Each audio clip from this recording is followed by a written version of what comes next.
The biggest challenge in the next 5 years is to stay focused on what it is we're doing, which is significant, and that's to reduce the public health burden of malaria in sub-Saharan Africa and around the world.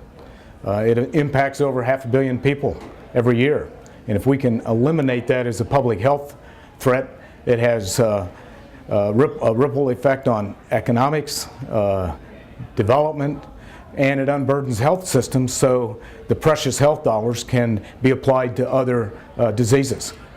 U.S. government's investment in malaria is critical. It is, if you look at what the United States government is contributing through our bilateral malaria programs, it's the largest donor country. And when you add what goes through the Global Fund and the World Bank from the U.S. government taxpayers, it is huge. It is the major engine in the international fight against malaria.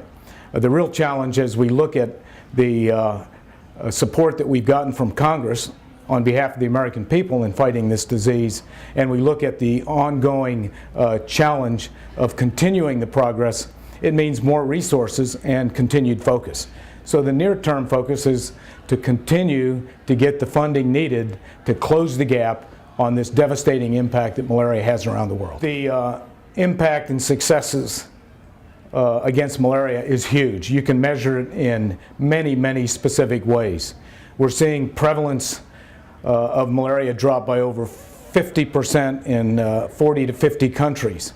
We're seeing places in Senegal and Gambia and Zambia reporting that they haven't had a malaria case in over 2 years.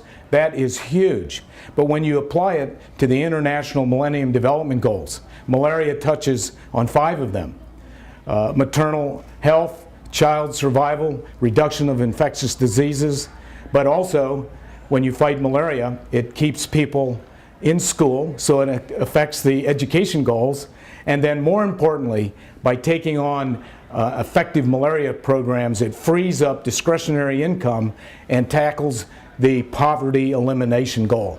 So good malaria prevention and control touches on 5 of the International Millennium Development Goals. That's a good return on investment and something we need to keep the throttle on and not back off.